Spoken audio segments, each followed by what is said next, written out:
Hello, everybody, and welcome back to the Super Mega Riftbound Podcast. We got a lot to talk about today. Christmas has come and gone, but Riftbound keeps on moving. We've got a lot of fun segments for you today, as well as our first guest. Let's get right on into it.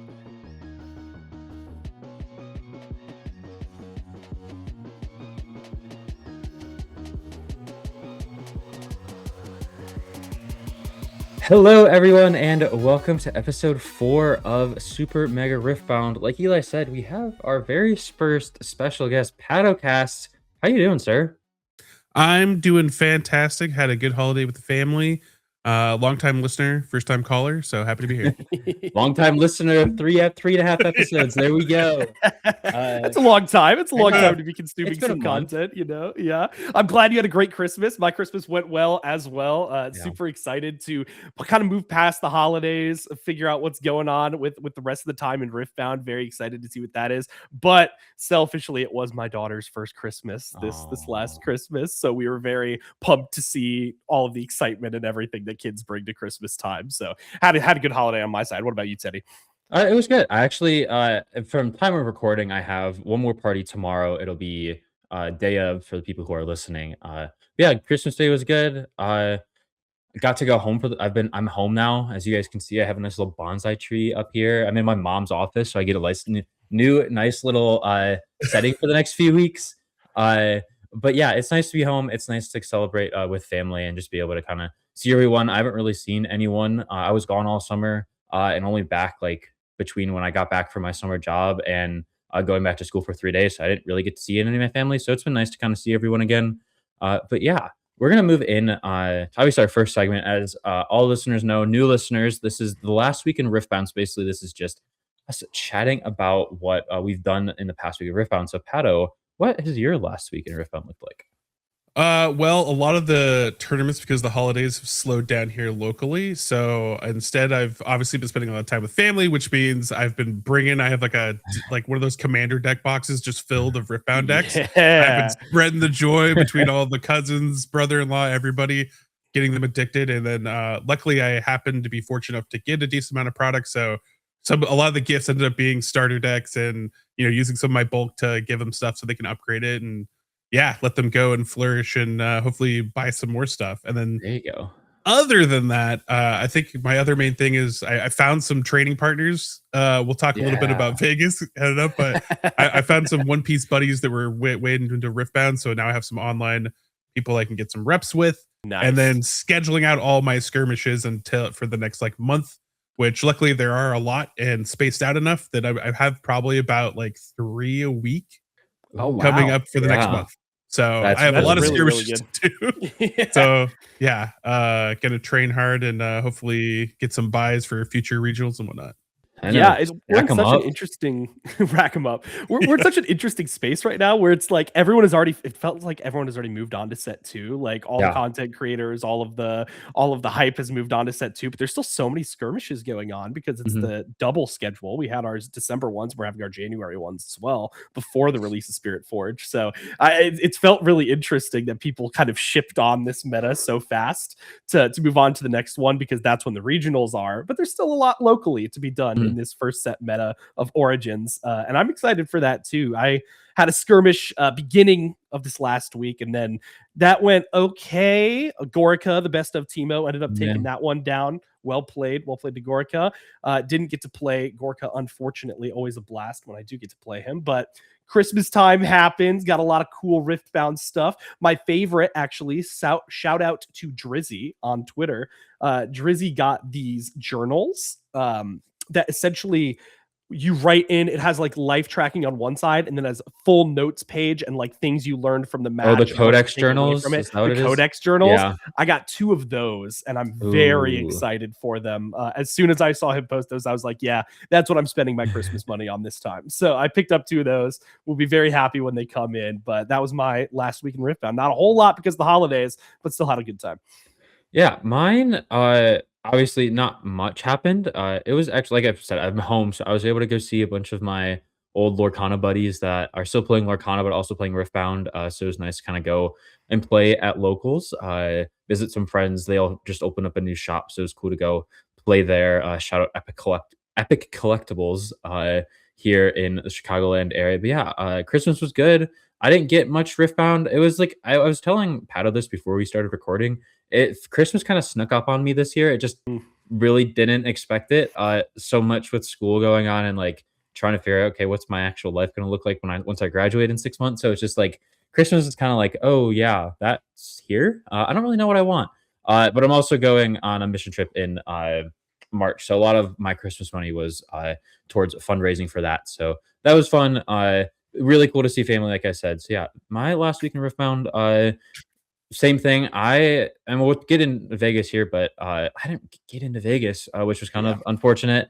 Nothing. My the laptop just fritzed out. Did not want to connect to the server, which is unfortunate. Now we'll talk a little bit more about that. But like you said, Paddo, like lots of skirmishes coming up. I know being home now for 2 weeks and not having to worry about school or anything, I'm able to play in a bunch of them, which is going to be really fun. I just built Yasuo, so I think I'm going to take that to a few different skirmishes just to have maybe a little bit difference of Victor.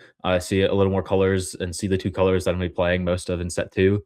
So yeah, that was my last week in Riftbound. And moving on, we've obviously mentioned Vegas, and that's kind of the main topic of this this episode. We're gonna talk about Vegas. We're gonna talk about some Chinese meta check-in, kind of see some of these fun decks that are coming out of there, and then we're gonna talk a little about call-out culture and kind of how that has been going around the Lorcana space so far. But first, Vegas tickets. Eli, did I say Lorcana? You did, not Lorcana space. No, not Lorcana. The Riftbound space. The Riftbound space. Honestly, it's every TCG right now. Yeah, it's not even just Riftbound. So yeah, we'll discuss it in the context of Riftbound, but know that it is happening overall in the TCG space. Yes, I'm like, Eli looked at me where I'm like, what did I say? And I thought I can't control my facial expressions. I was like, he's not wrong, but no, Lorcana is also having its own problems right now. But that's we're not a Lorcana podcast. But Eli, take us through Vegas, kind of just what happened and just the craziness from it. Yep. So Vegas coming up end of February, right? We have the Bologna as well, or Bologna. That is occurring just a little bit beforehand over in Europe. That is going to go on, but both of them unfortunately struck down by some pretty awful ticketing situations that occurred. Some say it is the worst that they have seen in the card game space. I say that it is pretty closely followed by the Lorcana DLC situations that have happened in that game, if you are familiar at all. But unfortunately, UVS was just not up to snuff for this drop. They had too much of demand, too many players wanting to register, too much going on. The website was not working at all. A lot of players could not even get the website to load to get the chance to get in. Yep, Teddy, you said you were one of those. I actually had it pulled up on 3 separate platforms, running a VPN to 3 different places because I kind of anticipated, right, that something like this was going to happen. I still didn't get a competitor ticket. I had the exact same problems on every device, could not get in to the website on anything. I snuck away with a spectator pass just barely, and I'm glad because I was still going to go even if I got a spectator. But it was a really rough situation for a lot of people. A lot of our big names in the Riftbound community, including the winner from the first regional, could not secure a ticket in the initial drop of it until they updated the rules to say that top 64 from the last regional in Houston were all going to be invited to register for this one. So really, really rough situation. What are our thoughts, guys? Well, from my standpoint is I feel like part of it is, Riot being to a new space. And part of it is, you're relying on your partner. But also some of it is like suffering from success, because we're on the street from at least Sherman when he came out was that they were probably around like 8,000 people trying to get tickets. And if you only got like even extending it to like 1,600 spots, like there's just not enough room for the people, right? So it's interesting to see how Riot will tackle it going forward, because that's a tough problem of like, okay, so we build out the 8,000 person event, but then, only 4,000 people show up, I think 8,000 people would be a crazy attempt, because I don't even know if there's another card game that's trying to run something like that. And then you also have a decent amount of people that will no show.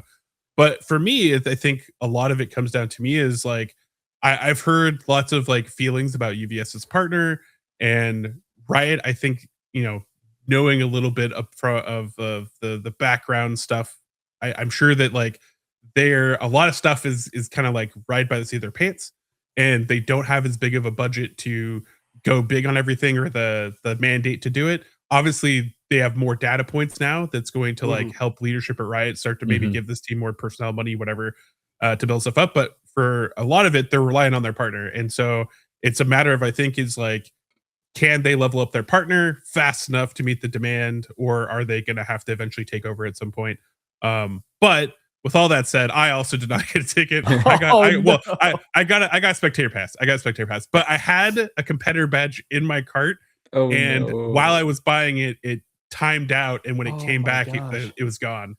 That's terrible. So I was going through it at least a little bit, but I did get a spectator pass because at the worst, you know, I'm gonna go down there.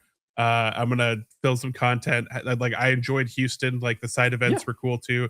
There'll be cool, like, unique stuff there as a collector to get as well. And, you know, like, maybe stars align and I'm able to get a competitor pass while I'm there, or get on a wait list or something. That's kind of going to be my hope and prayer. But otherwise, I've just slowly, as the time has passed and the waitlist email has not come in, I've just basically like resigned myself to, like, I'm just like, you know, I'm Squidward's looking through the window at all the people excited and happy about their tickets and competitor badges. The window just tinted up there. I'm in the exact same boat where it's like, man, I was just really hoping that I would get that email because I saw everyone getting off of the wait list, and I was like, oh, it just never came. The Christmas miracle did not occur for me, but it did occur for other people, which is good. Yeah. It is good that Riot did go ahead and take that wait list and actually act on it, right? Because a lot of card games have those wait lists. Nothing really happens. But once they made the change and made tickets no longer be transferable between people, a lot of tickets somehow magically became available. We don't know how, but because those tickets became available, that waitlist actually got to be employed. So I will say, even through a disaster, that is a good job by UVS to make sure that those tickets still were going to be going to real players and not on the secondhand market. Did either of you guys see the joke? I think it was a joke post on Reddit where the guy was like, I bought 6 tickets to feed my family for Christmas. Like, it was like, oh no. It was originally a Facebook post, and then they put it on Reddit because it was so good.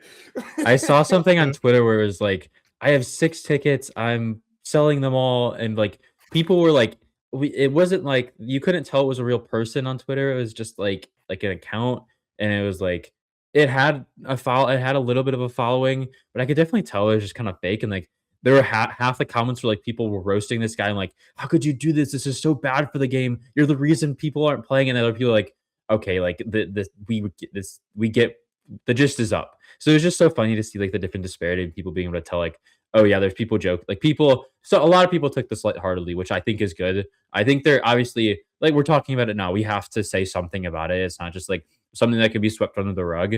And it'll be interesting to see what they do in the future, because I think any baby TCG is going to have this issue. Eli and I both, our most recent TCG was Lorcana that we kind of came in with at the bottom, and we kind of saw how that worked.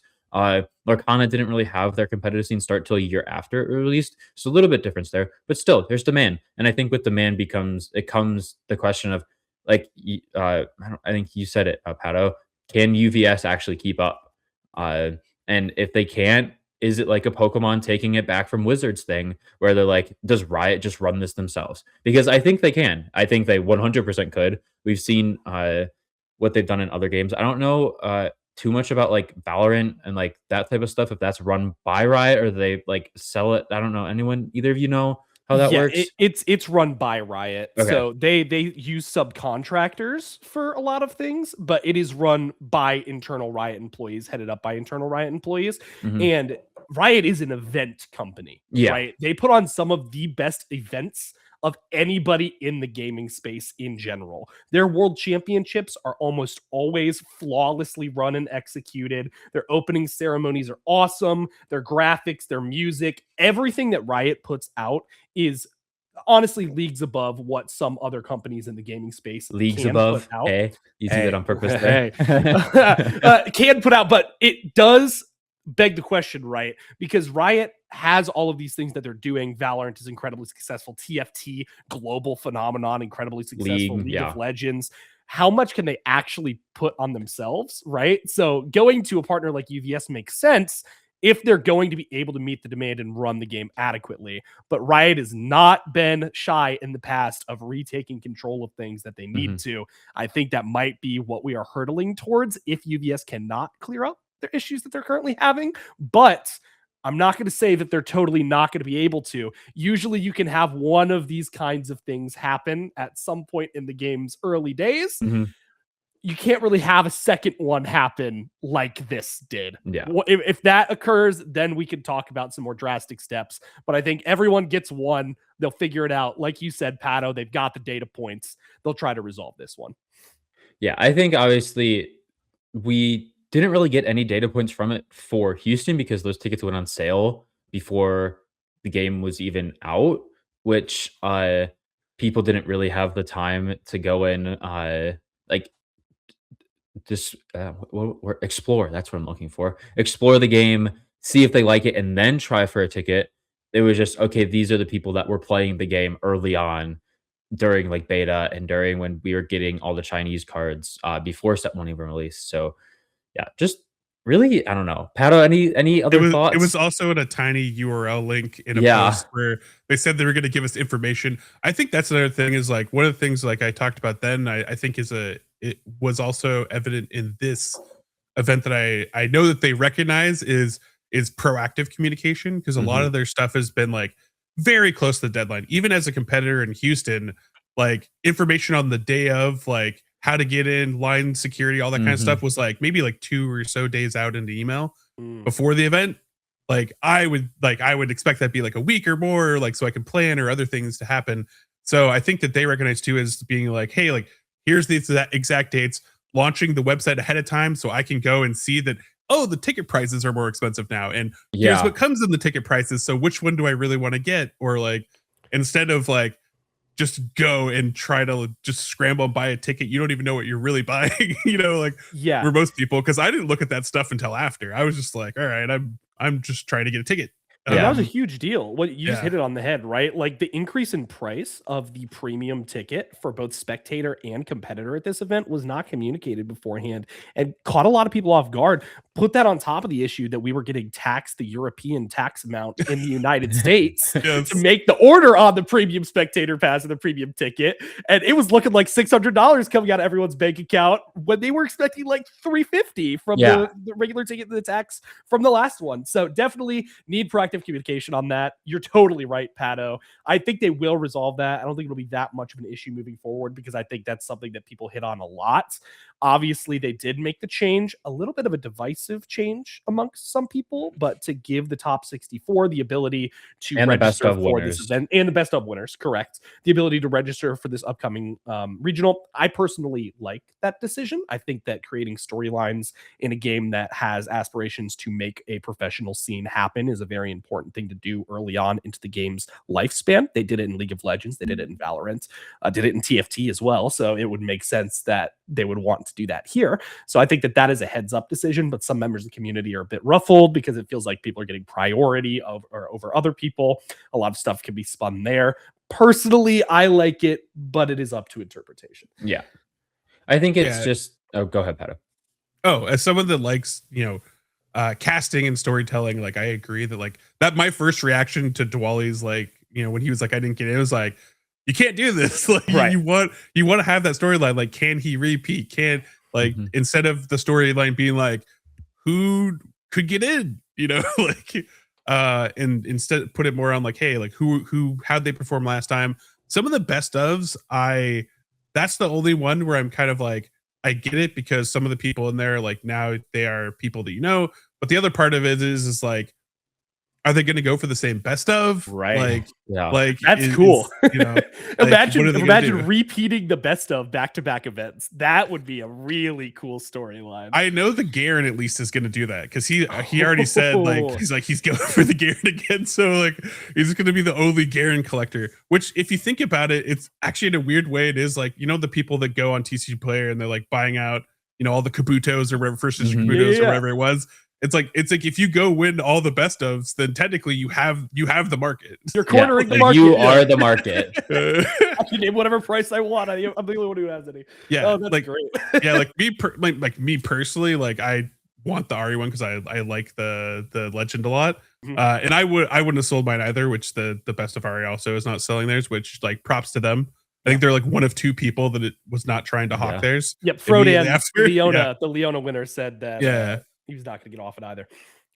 Yeah, but I also get the money side of it because a lot of these guys are pro players from other games, and so I'm getting way off topic here, but like it's understandable to me at least because a lot of people are like, "Why would you sell your trophies?" Like this is their livelihood and this is how they make money, and it's part of the prizing. And I'm sure a lot of these guys went in and were like, "This is going to be like 5K," and now they're getting offered like up to rumors are 40K. I haven't seen a receipt or anything yet, but like if you're gonna get 40K off of a card and you are like just a card game player, that's how you make your money, then you're gonna sell it. And 100%, and that's a lot more Riftbound tournaments to go to with that 40K. Let me tell you, that's a new car. That's like, well, yeah, like I was sitting on a here, house. Like, I'm sitting here. I'm like, what would I do with that money? And then I thought about it smartly first. I'm like, yeah, I'd probably pay off a good amount of my college loans, and I'm just like, that's life-changing money. Like, it's just like being able to take like a good chunk off of anything like that you're trying to pay for, whether it be like a mortgage or loans or like a car or something like that. It's great, but also like these professional players that do this for a living, like if they're able to take some of that and like, okay, I'll put like half of this aside for travel, and like if you're saying 40K, 20K to go to these events, like you're maybe paying like $1,000 to $1,500 for each event. You're being able to go to like so many more events, like that you have like your travel and everything booked for the next 3 years. And if you decide to get out, you have $30,000 sitting in your bank account that you can use. So it's just like serious. It's crazy. Like it's awesome. And we like, I think these best ofs were one of the smartest decisions I've ever seen in a trading card game space, because it brings decks out that like, if we didn't have these, Garen wouldn't be played. Like all of like that deck just would never be played at an event because it's just like, oh, there's no point in playing it. It's terrible. But now we see these good events, and I know kind of we're getting off topic, but it'll be interesting to see kind of like you said, do these people try to repeat in Vegas? Do they try to go for a new one? Because if these best ofs aren't like if we have 2 jinxes now and someone wins the second jinx, oh, you didn't win the first jinx. Oh, it's less money now. So like there's a question there. Are people going to go for these new legends and their new metal cards in the best ofs, or are they going to go for the set ones? And if you're the Garen player, you're just like, okay, yeah, I control the market. I am Garen. I think this game actually has a really interesting space for a TCG that not many other TCGs have explored, where specialization in a character is actually viable. So specialization in a specific deck is viable and probably will be viable for the foreseeable future as long as they continue to do this best of prizing. So you're going to see a lot of people similar to One Tricks in League of Legends, right? That they come out, they only play one character, they jam their face into it and say, I'm going to be the best at this character. And they get rewarded for it. So I think that is a really cool thing that not a lot of card games have, other than like more retro formats and stuff like Magic the Gathering or Yu-Gi-Oh, where the format or the card pool doesn't change at all. But this is the first of an evolving card game that I've seen be able to do something like this. So I'm very excited to see how that pans out for the rest of it. But we got a little bit off topic. We got to move on to our next thing. And the next thing we're going to do is the Chinese meta check-in. Set 2 is coming up. A lot of the content has already shifted over toward that side. But Teddy, we've got some interesting deck lists. What do we got for him today? Yeah, so the first one, as most listeners know, Eli and I have been very big Victor stans this first set. So we have the spells only Victor list, and this is the one that won a city challenge. And when you look at it, you're like, when I first saw, I'm like, okay, where are the characters? Where are the characters? And I realized there's none, because it's just you're trying to kill things. And I think it's such an interesting strategy. But it makes sense when you really think about it. When you think of Bellows Breath and Imperial Decree, when you're able to kind of combine these things together, it can do really well. And obviously it has. But are these city challenges best of 1? Are they best of 3? Are we moving into best of 3? Best of 1 to top cut, and then they're best of 3 during top cut. Okay. So obviously you're looking at playing these best of 1s. And if you're able to kind of just come out and not let your opponent do anything, then you can pretty much get into top cut like basically this deck is saying, okay, you're not going to play the game. You're not going to be able to do anything. And I think the interesting is, Eli, you don't think this is actually a good deck. So I'm kind of curious to hear your thoughts on it. And then Paddo will let you kind of talk about Victor as well. So it's not that I don't think it's a good deck. I think the deck is probably more viable than a lot of the things we've seen people build for set 2, right? It has the surprise factor. This was the first person who came out and played it, so people are not going to be playing around a lot of the options that exist in this deck. They will be now. Everyone has been jamming it. I don't know if you guys have loaded up an TCG Arena in the last couple of days. I've played against this deck probably 15 times, but there's also, it's very counterable, right? So the standard game plan that people are doing in this set 1 is that you establish base, you move one thing from base into a battlefield at a time, conquer that battlefield, take the point, move out at 6, full push it to get to 8, right? That's the standard strategy we've seen for a lot of the competitive conquer decks. So Kaisa, Annie, stuff like that. Against this deck specifically, that game plan is not quite as viable. So you more often against a deck like this want to stack your base and move multiple units at a time into each battlefield to be able to secure that point, so they can't use the single target removal that they have to counteract you moving into that battlefield and still gain that point. The only counterplay they have to you doing that is Imperial Decree and Bellows Below. If they could decree Bellows Below on 7 mana, they could kill 3. On 8 mana, they could kill 6 in the same locations. That's a huge swing. But the only other way they have to interact with your base is Call the Weak, as well as Bellows Breath. Vengeance does it as well, but at a high power cost. And if you're putting multiple units into your base at the same time, Vengeance is just going to be too slow a lot of the time. So I think that as people are adapting to this style of deck and adapting to how the deck plays, it is just going to fall down and down the tier list because people will get better at playing against the deck. Paddo, what do you think? I think that this is a great example of, as you get more of specific types of cards to utilize, and you have unique things like a legend that can create your units for you, like you can push it as far as it can go. And then I think that this deck will get better the more sets come out, and the better removal you get. They can target more things, and as that power creeps. I would say right now, kind of to your point, from the RE perspective, I'm less scared of this deck because I can straight counter a lot of the stuff that they want to run, especially into more of like, this is like one of the decks where I actually really like running Sona into it, because you basically have the Super Annie on tap, and if I'm running lots of wind walls and other stuff like that, then I just kind of play the counter game and bring in lots of low to the ground units, and I feel okay against it. But yeah, like I think that for now, I think that surprise factor, kind of similar to what you said of like, if someone really plays the deck really well, they can go far because they know the deck, they know their lines, their win conditions. And, you know, if someone hasn't played against a lot of Leona, for example, then like Leona might catch you off guard or beat you. And, Dizzy lost his onstage match to Frodan, and he was like a top player that was favored to going in. So I think that decks like this are going to be really good early. And then maybe over time, especially if this does become the meta, then people will just basically learn to play against it and will build in and be part of it. But it is one of those cool dark horse things where like nothing else is really going to play like this. Yeah, right. So you just have to be ready for it, essentially. Definitely the hardest control deck we've seen so far. Just fully leaned in, complete board control, nothing else in this entire list. Teddy, what do you think? Yeah, I think, like I said, I think it's just such an interesting concept that obviously we haven't seen yet. As someone who's playing a lot of green purple nowadays, it's just like, if this deck runs into anything that is playing Rebuke or Wages of Pain, Windwall, like any of that good response stuff that is able to like kind of like negate what's going on here, I think it's just it falls off a cliff in that realm. Like if you're playing like just the counter decks, then that's where this is going to struggle. And I think like we've seen some Japan, I keep saying Japan, I've done it every single episode, I think. But the Chinese stuff, it's just able to Aurelia, jeez. Aurelia has been at the top of these lists in these tournaments. We've seen a good amount of representation from these decks. They're just able to kind of deal with the field. And I think and it's just like when you have cards like what's Guardian Angel, Zonia's, like any green deck is good. Like, you're gonna try to kill something, but there's a good chance it'll survive. So just very interesting to see kind of what happens here with it all.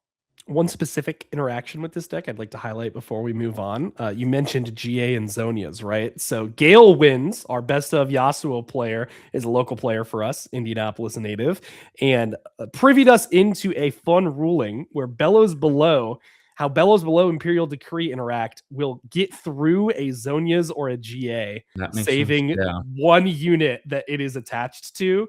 For GA specifically, for Zonia's, because of how the interaction will layer with when Imperial Decree triggers off of the Bellows Below damage, because they're individual ticks of damage. So something to keep in mind. You might see that ruling locally, 1 set 2 drops. It's a bit in the future, but definitely a cool one, and a lot of cool rulings coming out of the second set so far. But second deck we need to talk about is one that we've seen everywhere in China. Yes. We've seen it a little bit over here as well. Welcome to the League of Draven.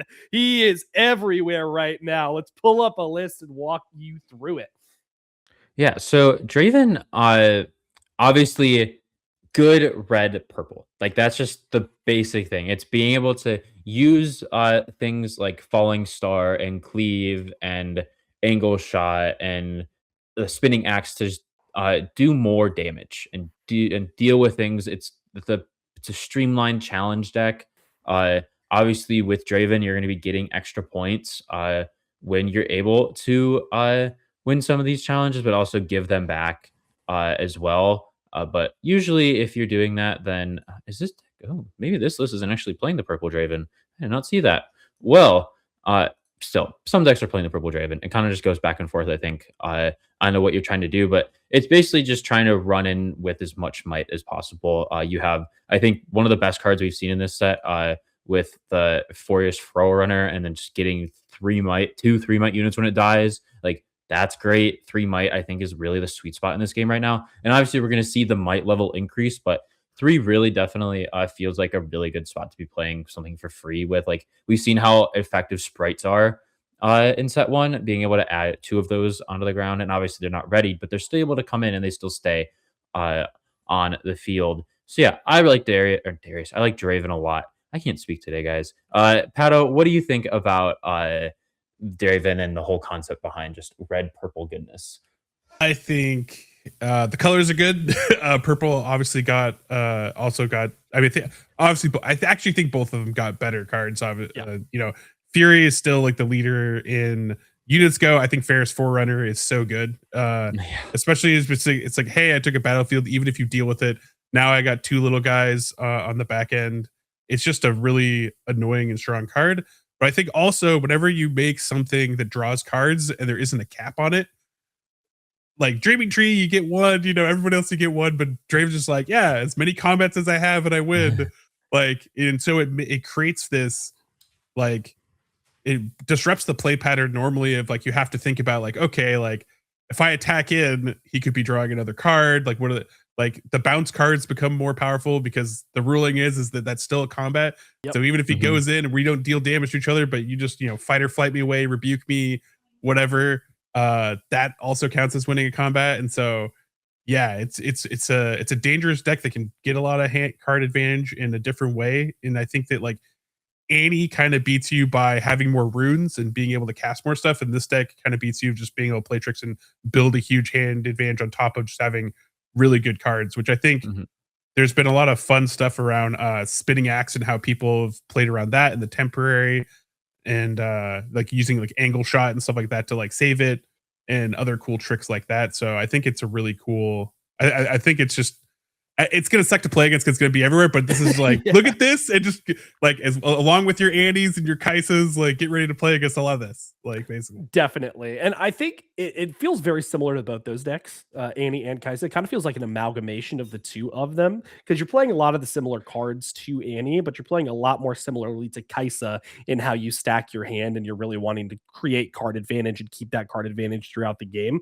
Doesn't play a lot of the removal that Kaisa does, obviously, but you're still seeing in this list, you're seeing Falling Stars. You have the Rebuke, Ride the Wind act as removal in a lot of matchups as well. Counteracting Conquerors coming in. And Spinning Axe, I think, is a genuinely excellent signature card for Draven. So really, really cool to see this deck come together. I'm pumped for it. I think Draven's going to be a lot of fun. And I think they did a great job at porting over how Draven is in League of Legends and putting it into paper. You win with Draven when you win combat, when you kill people, when you fight people. As long as you're doing that, you're going to win with Draven. That's exactly how he feels in League. So I think they did a great job. But to your point, Paddo, I think this deck is going to be everywhere at the start of the Spirit Forge meta. So I'll be excited to see if anything can come out that is more of a counter built up to this. Oh, another thing I also just want to call out is like Switcheroo is a really good card. Like, yeah, that card's nuts. Yeah, that card is like, actually nuts. Yeah, it's expensive on its face, but like having to play, just have it's like one of those like they just have one, but it's like now you have to play around it because it could be that one, and you're just like, oh. Yep, and it's the same thing. If anyone has played Hearthstone, secrets in Hearthstone or trap cards in Yu-Gi-Oh, as long as the card exists and it's playable in any capacity, you have to play around it every time. Mm-hmm. And so it's really interesting to see that come into fruition so early here with these hidden cards. We see things like Renata getting her signature hidden card. That thing's pretty cool. I know you like it, Teddy, but Defiant Dance, also Aurelia's signature. Like we're seeing, in set 1, really, we don't see many signatures being played. I feel like it's just not something that, like, Showstopper, obviously, one of the big ones with set, but the set 2, I think we're going to see more of these signatures tailored to these legends be able to be played more and more competitively viable. Yeah, definitely. Should be very interesting to see. But those are our 2 deck lists we wanted to feature for you guys this week on the Chinese Meta Recap. They've been doing some good things over there in China. Like we said, Victor, with that deck list, we've been seeing it stateside a whole lot. I already know multiple people from my locals that said they're going to proxy it up and play it before set 2 even drops. So pretty excited for that. Victor looking like he's toward the top of the tier list for a lot of the competitive players as well that they are putting onto X. Some of those are bait. Some of those are not so bait. So it depends on whose opinion you trust. But the Chinese meta will be evolving, and we will be there with you guys to catch you up on it. But for now, our next topic, and this one is a big one. Paddo actually recommended this topic for the podcast this week, so I'm going to let you take the lead on it after I intro it. We have a current culture in Riftbound and something that is happening in competitive card games in general right now. If you look anywhere that has streamed games, you're going to see it.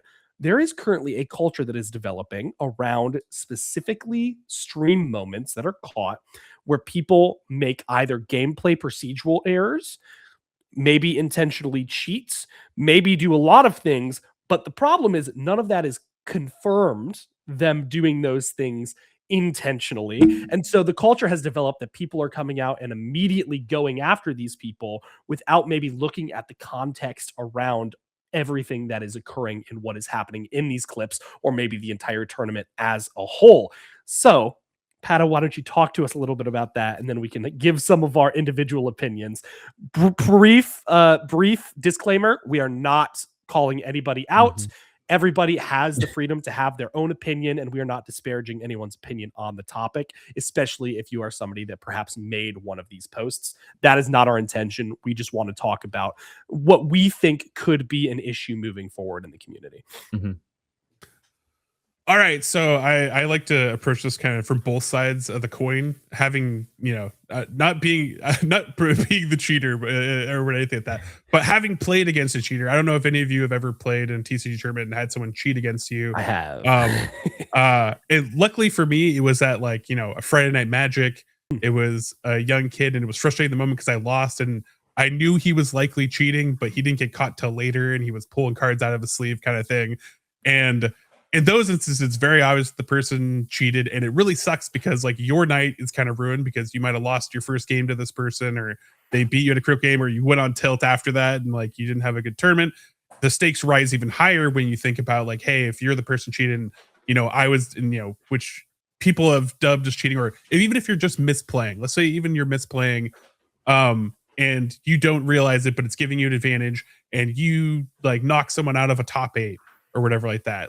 Not only is that big money because they paid all money to travel if you went to Houston or something like that, or Vegas or whatever, and you spent all this money on hotels and travel and all this kind of stuff, and you could have made a big thing. But on top of that, like, what also if you're a content creator and like now it's like the top 8 looks really good on a video, like top 9, I missed the cut, doesn't look as good, right? But I think that there are stakes to this, that when you make mistakes or if you were the person that's getting cheated, like I totally understand the feeling that you're like, you don't want to have this happen again. And so like a lot of things on the internet, people want to tear anyone down or jump on anyone, or maybe they've had that bad experience and now they see someone that they think is cheating and they're like, we don't even want to take the chance, like burn it all to the ground. You know, if you're afraid of spiders and you see the black widow in your house, burn the house down, you know, that kind of thing, you know, is kind of how it feels like. On the other side of it, as someone that has like ADHD moments when I'm playing, like I've done weird things in Riftbound, also being a new game, but like there's been times where I've like tried to like, you know, like I recycle a rune, but I put it face down, but I never put it under my rune deck. It's kind of sitting out there. And eventually my opponent is like, hey, what about that rune? But I think that with the pressure at some of these tournaments of being on a live stream and people aren't normally used to playing like that, and so every little mistake gets caught, and now it's a question of like, was I trying to get an advantage? Was I going to flip that rune back over? Grove of the God Willow, did I draw an extra card when I shouldn't have, or did I draw it out of order? And so I think there's a lot of pressure and new things around this game where rightfully there's a side of people that like, if people are cheating, they want them out of the scene, no second chances. I get it. But the other side of it is like, what is actually someone that is trying to cheat? And the level of confirming that and getting that point is difficult. And so I think that jumping to just the person who's intentionally cheating, if it's like one instance, or even to talk about one that was an open one, Savage, that you know, he unfortunately was on camera multiple times misplaying Showstopper, had the free stopper thing created. Now, if it was me and that happened to me, I would die inside because I know that I wouldn't have been cheating in that situation, but I could foresee for some reason I misplayed that. And he tries to make it up, and he donated his money to charity and that kind of stuff. And I actually got to talk to him a little bit at Houston. Funny enough, when I was playing with the Houston, he lost his game because he didn't actually have enough runes to play his removal spell to recycle for his removal spell, and so he lost off of it. But he was playing tight and paying attention to that. Unfortunately, he just didn't have the correct runes. So I think that like I like to give, when it's procedural or technical stuff, I like to give people some leeway. That it wasn't like, you know, an intentional thing. Obviously, with a lot of card games and cameras and people dropping cards on laps where it's very obvious, like there's a Pokemon tournament where a dude like pulled the card out of the lap. That like, one's bad. That one is really bad. Clear as day, yes, we can say this person was cheating, right? You know, like there's no questions about that. But I think it is good to at least like for tournament, there's like a middle line, and I don't know if we're gonna solve it here on this podcast. But there is a middle line, I think, of like awareness, but then also like not just like trying to brand someone as a cheater, when I think that mistakes in card games, like I don't know if you guys have never made a mistake while playing Riftbound, but I have. So like, yeah, like I don't want that to turn into like I'm trying to cheat you or something like that, when I know that that's not my intention, and I would die inside if someone online was like, yes, he's for sure a cheater, and now that's my brand that I have to carry around. But also, I think that it is also important to play tight in games and to be aware of some of these players, because especially early in games, like that is when people will try to take advantage of a new game because you have new tournament organizers, that kind of stuff. That was actually going to be my exact point, Paddo. So I'm glad you kind of let us in there. In the end, new games have prevalent cheating problems. They always do, especially games that have this high of a competitive stake and this high of a competitive tier. So we saw the Savise incident happens at a 10K, right? That's cash money. That's a big deal. When something happens that stops somebody from qualifying for top 8, when that is going to be a significant increase in money, that's a huge problem. I'm not going to say if Savage did that intentionally or not. There are multiple instances caught on camera. Everyone can make their own decisions on that one. But we can say that afterward, he has apologized. And like you said, I've had multiple sources now confirm that his play has been tight since then. Knows that there's kind of a microscope on him, I would imagine, and kind of playing toward that. But something that I wanted to highlight is that with the cheaters that come into a new card game, what you need to do as a person to prevent it from happening to you is more important than the person that is trying to cheat you the large majority of the time. You're only playing them for one match, right? You need to prevent yourself from being cheated for an entire length of a very long tournament. So doing things like cutting your opponent's deck every single time. I personally will shuffle my opponent's deck every single time. I don't just do a regular cut. I do a full shuffle. And then if they want to cut, we'll do a judge cut. That's perfectly fine. You can call a judge over. Judge will cut the deck or shuffle the deck for you. If both players want to verify it that way, that's perfectly fine. Anything that you can do to prevent them from cheating you, making sure you know the cards in hand, know the rune count that they have, know how many cards they're recycling for their runes. All those are incredibly important, and you need to be paying diligent enough attention to your opponent to realize when something has gone wrong, right? Whether it be a mistake, whether it be them trying to intentionally cheat you, it is both players' responsibility to make sure that the game state is an accurate game state. So make sure you are playing your game and don't just pawn it off on your opponent, because everyone is going to make mistakes, right? Like you said, Paddo, I've made mistakes in Riftbound so far. Luckily, nothing at Orlando or anything. They were all in local tournaments of like, oh, I forgot to recycle a rune. Or, oh, I saw the top card of my deck when I was resolving stack deck. I picked up 4 instead of 3. Stuff like that happens, right? It's not always people trying to cheat, but you do need to be diligent, because in a new game with this kind of stakes, especially now that people know that these best of metal cards are worth the amount of money they are, this will be a game that has cheaters come out of the woodwork here in the early stages. So be careful, be diligent, and protect yourself against that possibility. Teddy, how do you feel? Yeah, I think there's always two sides to every coin. People are like, oh my gosh, ban this guy forever, or this guy shouldn't be involved in the community. And then you have also like it's like we said it's a new game, but it also, like, again, it's a new game. People are going to make procedural. It's just going to happen. Like, people are learning how to play these games in person and get more consistent with it. Pokemon, we really don't see many of these, like, I'm just using it as we don't see these procedural errors much anymore, because these people who are playing at these big events have been playing for so long. It's like people will start playing in juniors and then go to seniors, and then they're in masters. For those who aren't familiar with Pokemon, it's how they split up their ages. Like, it's juniors are like the littlest of kids, and then seniors is like middle school through high school, and then masters is 18 and above or something like that. I don't know the exact ages for that, but when we talk about cheating, like in that game, you don't see many procedural issues anymore, because people are so used to how the game plays.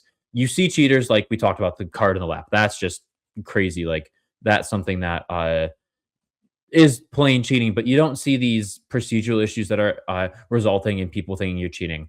We saw it, and again, I'm going to use Lorcana as an example. We've seen this stuff where people think, oh my gosh, that person didn't ink a card right, or didn't resolve that action correctly, or that item didn't trigger correctly in Riftbound or Lorcana. And then we go to Riftbound, and it's like, oh my gosh, like, so just Savage, for example, he didn't recycle his rune. We're not the people to say if he did that. We can say something about it, but we don't really know. We can't say, like, you can say, oh yeah, he was cheating, or you can say, oh, it was just pre-sale issue. Like, it's a new game. It's something that people aren't used to. And I think it's like, you have to be so careful with it. And also, people are saying, oh my gosh, these people should be banned, because we've had multiple instances of people being called out in Riftbound for cheating. People should be banned. They're not going to ban people that are being played at like the PPG or CCS or like a SCG. These aren't official Riot events. If this was something that was caught at a Riot event and they had their own internal investigation, then there is results for a ban. But we've seen in games where people have been caught cheating at these third-party events, they're not going to get banned, because there's no standpoint. Riot wasn't there. It's not an officially licensed Riot event. And so it's just like, you can't ban them. And unless it was like blatant cheating and Riot like knew, and it was like the third, like if this person had like multiple events, and they're like, okay, yes, there is a history here, we've seen it on camera at multiple different third-party events, then you can say, okay, maybe there is a standpoint to ban them for a certain amount of time. But there was nothing that happened like on camera. Like Lorcana, the most recent ban we saw it because it was an event, in an in-person event. Australia, people who know it. This person got banned because, like, on camera, they're obviously cheating themselves into a win. It was a top 4 matchup. And the Lorcana community has outed this person. They're an outcast now in the community, but like that's what happens when you cheat at these bigger events. And I think if Riftbound gets to the point where we're seeing these happen on stream at our queues, then there's a different conversation to be had. But at this point, we can say, oh yeah, these people are cheating. We don't know. Riot's not going to do anything about it because it's not an official Riot event. It's a third party event. And so like it's just something you have to watch. And like you guys said, be diligent when you're playing.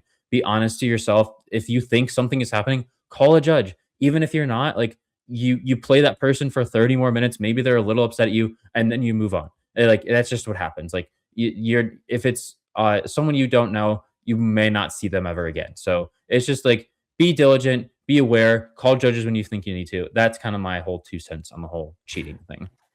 Definitely call judges. I think that is the major takeaway, is that anytime you think there's anything fishy going on whatsoever, the judging staff is there for you, right? They're there specifically to help the player base. It's basically a customer service job. They're going and having to answer all of these judge calls across the way and answer everyone in a succinct way and know all of their policy and know everything that they need to from a procedure side. But they're there to help you. They're there to help the player base. All the judge, they will help. Paddo, you wanted to say something? Yeah. On that note, like even with the judge, one of the things I learned even way back in my example, the person that cheated me on Friday Night Magic, play with a notepad. Don't use dice for a score. Bring a notepad. Mark down, like get one of those Codex journals. Sponsor this podcast, Codex journals. We've talked about you enough. Our guest is selling our podcast. So get pen and paper journal. Track your score. Track how you scored, because don't put it past someone, again with lots of stuff on the line. If a judge comes over, they could say the things are different, and if you have the person that has a better record of things is usually going to be listened to more. So I would just caution you, like again on the know to protect yourself, which I think is very important. Like bring a notepad, track that way. Don't leave it up to chance. It may seem silly at first, but notepads are great. Pretty much anyone that's the Diwali had one. Pretty much anyone that is super serious and wants to win a tournament, you should have a notepad, because you can write notes. You can write all your side decks in it, reference it between games. You can't reference it while you're in game according to the rules, but you can reference it between games. So like it's just a resource that's like worth having and saving yourself brain power and potentially getting cheated. Paddo, I played Yu-Gi-Oh before this, and in Yu-Gi-Oh, you cannot take any notes in any situation, regardless of what is going on. So you could have a notebook to just do the 8,000, take your life, and nothing else. Absolutely awful. This is such a resource for this game. It's amazing that we can take as many notes as we can. It's amazing that we can track things as diligently as we can. Take advantage of that, protect yourself, and make sure that you are playing properly into an opponent who might be trying to play improperly. Yeah, and I think that's probably just you have to be aware, and I think that's something we're going to echo. I guarantee you this will not be the final time we talk about this on this show. It'll come up in the future. But yeah, those were our 3 main topics. We're going to kick it actually to Future Teddy to do our giveaways if you guys did enter into the past few giveaways. So I'm going to kick it to Future Teddy now. He's going to do our giveaways, and then we'll come back after for our outro. Hello, everyone, and welcome to the giveaway portion of the episode. A little jump cut there from the rest of the show, but we're just going to go through the Lux and the Garen giveaways. Lux, you may be questioning, oh, that was a few weeks ago. It wasn't claimed, so we're going to draw it again here. And at the end of the segment, we'll get into how you guys can win any. But without further ado, why don't we draw this Lux winner? To claim your prize, you're going to message us on X or email us supermegariftbound@gmail.com to claim your prize. Who will be claiming the Lux prize this time will be Andrew Patterson, 1949 or 9949. So you can message us, like I said, on X or email us to claim your prize. And for Garen, let's see who's going to win the fabulous Garen deck. It is going to be Yan Nagon. I hope I pronounced that right. You have won the Garen deck. Again, message us on X at smriftbound or email us supermegariftbound@gmail.com to claim your prize and to win Annie. Obviously, big money there with flashes and all that. You guys have to subscribe to the YouTube and then comment your Riftbound New Year's resolution, whatever that may be. Comment that on this episode, and we'll kick it back to the guys for the rest of the episode. Thanks, Future Teddy. We appreciate those who won. You will be contacted in the YouTube comments. You can reach out to us on X or email us to be able to win those. Obviously, the Annie giveaway is our final giveaway, so that's gonna be really cool. For any of those who are entering into that, good luck. But yeah, that is episode 4 of whoa, the Teddy. pod. Whoa, Did I miss something? Yeah, before we wrap up, I just wanted to say, Paddo, thank you so much for joining us. Thank you. We appreciate I was you. about to get there. But I also wanted to ask you about something before we fully wrap here. You had a great performance on Ari in the first regional tournament, and you're thinking it might be okay in set 2. As our little bit of an outro special here for everyone who's stuck around this long, why don't you tell us a little bit about what you think Ari's going to do and where you think the direction's going to head? Well, I think that so it's interesting because a lot of set 2 stuff is obviously going to be geared towards the new equipment and things like that. I think there are a lot of fun cards to play with. Obviously, there are the 2 cost upgrades. Plundering Poro is going to get out there. You have access to more gold tokens, so you can. I think one of Ari's issues was there's a lot of powerful cards, but early on you're going to be getting rid of power to use them. But now with more gold tokens and generation potentially, there's a way that you kind of smooth out that curve a lot more, which I think will be really good for.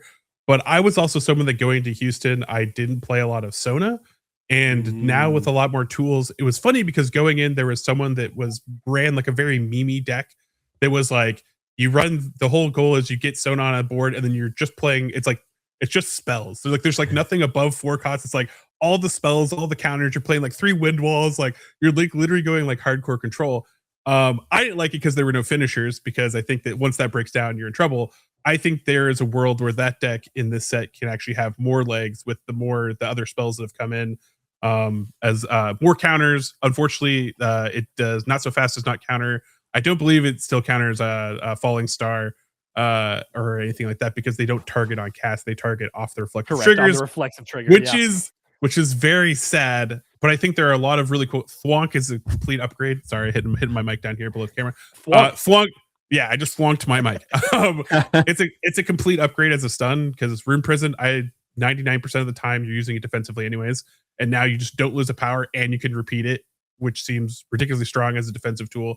So I think there are more just ways that Ari can play that defensive game, and also I think Guardian Angel, because with Zhonya's, the problem always was against a lot of decks is they can just stack triggers or stack stuff so that the Zhonya's goes off on like a Poro or something worthless.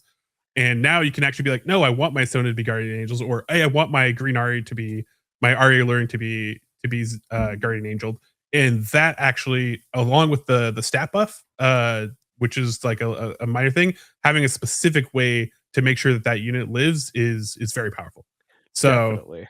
So I think that Ari has a chance. I'm always going to be an Ari champion. So when you were speaking of like those people that main one legend, it's like that's probably going to be me for the foreseeable future. I'm going to play a variety of stuff because I have to learn, but I think I'm going to be bringing Ari to tournaments until maybe I get bored of winning with it or something. I don't know, but hopefully that's the case. Such a flex there.